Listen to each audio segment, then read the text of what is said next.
Seconde épître de Paul aux Corinthiens, chapitre 4. C'est pourquoi, ayant ce ministère selon la miséricorde qui nous a été faite, nous ne perdons pas courage. Nous rejetons les choses honteuses qui se font en secret. Nous n'avons point une conduite astucieuse, et nous n'altérons point la parole de Dieu. Mais, en publiant la vérité, nous nous recommandons à toute conscience d'homme devant Dieu. Si notre évangile est encore voilé, il est voilé pour ceux qui périssent, pour les incrédules dont le Dieu de ce siècle a aveuglé l'intelligence, afin qu'ils ne vissent pas briller la splendeur de l'évangile de la gloire de Christ, qui est l'image de Dieu. Nous ne nous prêchons pas nous-mêmes, c'est Jésus-Christ le Seigneur que nous prêchons. Et nous nous disons vos serviteurs à cause de Jésus.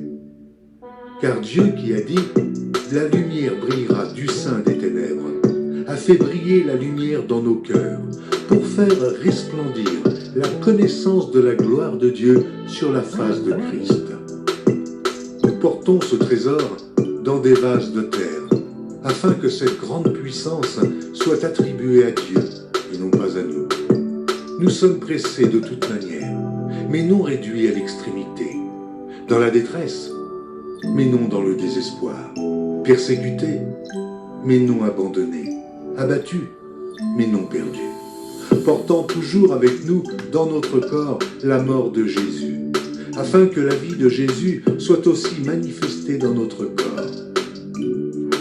Car nous qui vivons, nous sommes sans cesse livrés à la mort à cause de Jésus, afin que la vie de Jésus soit aussi manifestée dans notre chair mortelle.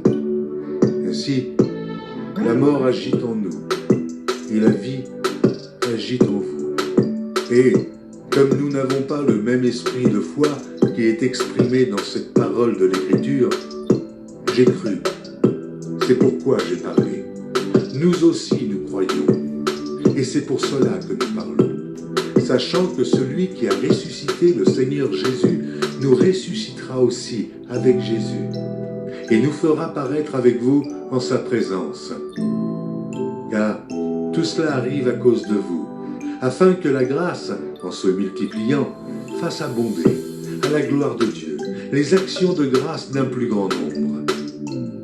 C'est pourquoi nous ne perdons pas courage. Et lors même que notre homme extérieur se détruit, notre homme intérieur se renouvelle de jour en jour. Car nos légères afflictions du moment présent produisent pour nous, au-delà de toute mesure, un poids éternel de gloire. Parce que nous regardons non point aux choses visibles, mais à celles qui sont invisibles. Car les choses visibles sont passagères, et les invisibles sont éternelles.